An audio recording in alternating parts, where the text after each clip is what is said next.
What's up, everyone? It is Wednesday. I'm Coy Wire. This is CNN 10. Maybe you're feeling dazed by the doldrums of the week, but let's just rise up. What's up, guys?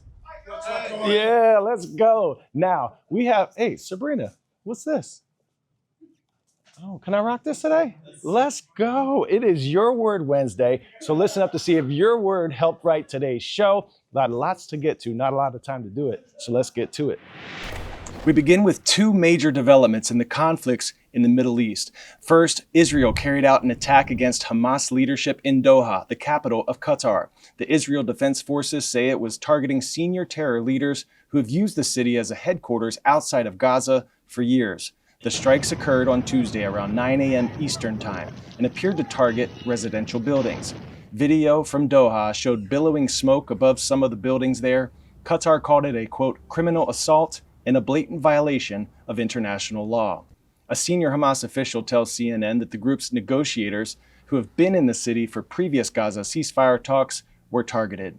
This attack was significant for a few reasons. First, it marks the first time Israel has ever launched an operation in Qatar, which has acted as one of the main intermediaries in the ongoing negotiations to reach a ceasefire in Gaza. Officials say the White House was informed of the strike ahead of time, a move that could strain relations with the longtime ally. Qatar also hosts the largest U.S. military base in the region.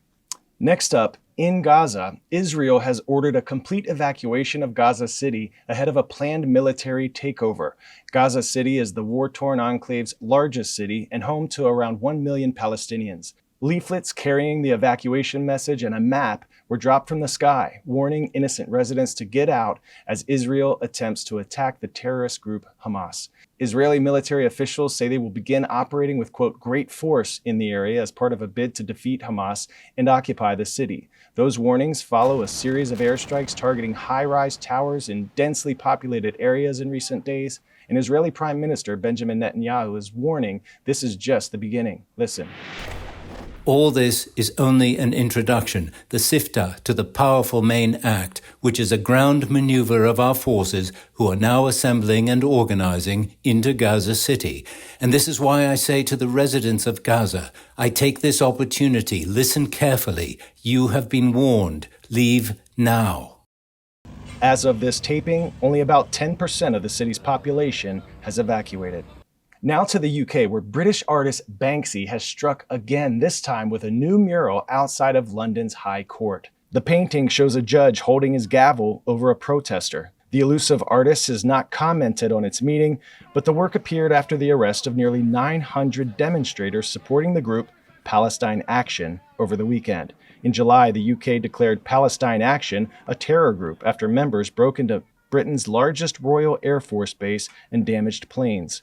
Banksy, arguably the world's most famous street artist, has never revealed his identity, but you probably recognize some of his most notable pieces.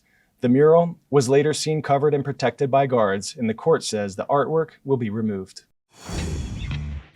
Pop quiz, hotshot. Which artist famously addressed their own mental health diagnosis during an awards acceptance speech? Beyonce, Harry Styles, Lady Gaga, or Kendrick Lamar? Put your paws up if you said Lady Gaga. Psychiatrists and psychologists all praised the singer-songwriter for revealing she had been diagnosed with PTSD in 2016 and for encouraging others to find support and resources. Schools across the country are dealing with an ongoing counselor shortage, and some districts are turning to a solution that some say is key, others say it's quixotic. A new AI-assisted support system called Sunny uses artificial intelligence to help real people connect with students to chat about their mental health needs. The company is already available to thousands of students in dozens of school districts across the country. Some say it's great. Some, like one critic, say that users of the app are, quote, guinea pigs. Our Zach Wasser got a hands-on demo to see how it actually works. When my cousin passed away, I was like going out every day, just trying to distract myself from my feelings, not really trying to accept reality. It was like late one night and I had remembered Sunny had sent me a text like asking how my day was. And from there, I texted Sunny. Sunny isn't Michelle's friend. It's a new AI-assisted support system. It allows students to text about their problems with a real person who's aided by AI. So at my school, resources were very limited. So Sunny being there was kind of a blessing in disguise. Sonar says 73% of the schools using Sunny do not meet the student-to-counselor ratio of 250 to 1, recommended by the American School Counselor Association. We had somewhat of a shortage for school social workers and counselors. So Carrie Smith helped make Sunny available to the students in her Michigan district. So Sunny is definitely filling a crucial gap for us. It's very cost effective. It's $5 per student. That's far less per student than what we spend on other services. When students text with Sunny, they're texting with a Sonar employee called a well-being companion who uses an AI co-pilot to help craft the texts. The co-pilot is using a lot of different data and information, clinical approaches, etc., that all feed up into a recommendation for them, making it a lot easier for them to efficiently understand how they should respond. No, we're not replacing therapy, but certainly we can support mild to moderate challenges and escalate those more severe ones. Sonar says that most of its 10 well-being companions are in their early to mid-20s and working toward a mental health degree. After hearing about Sunny, I wanted to test it out. I am feeling anxious about going to college. I feel like you guys must get that every once in a while. We get that quite a bit, absolutely. Most well-being companions would go ahead and take this suggested response. It says it's understandable to feel anxious about college. Would you like to talk about what parts of college are making you feel this way? Thank you, Senators. Critics of artificial intelligence, like Professor Gary Marcus, warn that these AI systems can hallucinate or generate false information, which makes them unreliable for mental health services. My biggest concern with these technologies is that they're premature. They're extremely well-intentioned. We want to have more guidance counselors, we want to have more teachers, more tutors, etc. But the technology that they're all built on right now, called large language models, is flawed. If they have humans in the loop, they have enough. The earlier they are in development, the more important it is to probably have a lot of employees. How well are the monitors themselves trained, supervised? This particular product, there's no published data. That means whoever's being used in it is basically a guinea pig in an experiment. You're trying to solve teen mental health, which is an enormous problem in this country, with an incredibly controversial technology of AI. Why do this? My mom struggled since her teens with major depressive disorder. And for me, it's about ensuring that no one else has to go through that type of experience.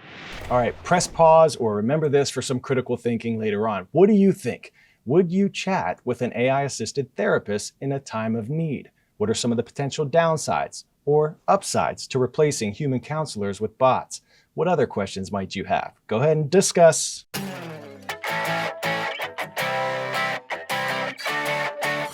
Today's story getting a 10 out of 10, a son going above and beyond to show dad how much he loves him. For years, die-hard Yankees fan Michael Bissono has gone to Fenway Park with his Red Sox-loving dad Antonio to cheer their teams in a fun-loving rivalry.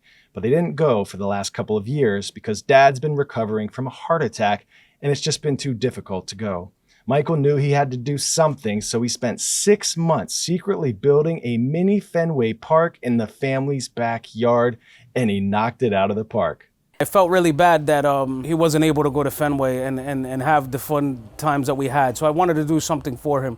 This thing is complete with a green monster and authentic seats from the stadium. Michael's dad was brought to tears by his son's heartfelt tribute to their relationship. You don't take any money with you. You don't take any of your luxuries with you.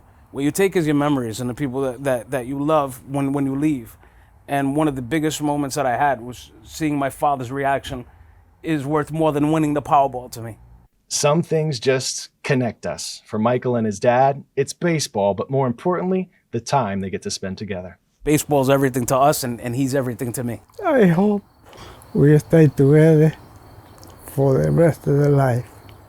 They say there's no crying in baseball, but that'll get me teary-eyed, for sure. All right, congrats to Mr. Hardaway and our friends at Cashian High School in Cashian, Oklahoma are Your Word Wednesday winners for submitting quixotic, an adjective meaning exceedingly idealistic, unrealistic, and impractical. Thank you for helping us write the show and boosting our vocab. Now, our first shout out to the day goes to Watertown Mayor Middle School in Watertown, Minnesota, sending a pop quiz hotshot t-shirt. I will be rocking this all the way home. And from our CNN 10 YouTube channel comments section, my Knights and Mr. Ashworth at Cabell Midland High School in Ona, West Virginia, rise up. Thank you for spending part of your day with us, everyone. I'm Coy Wire, and we are CNN 10.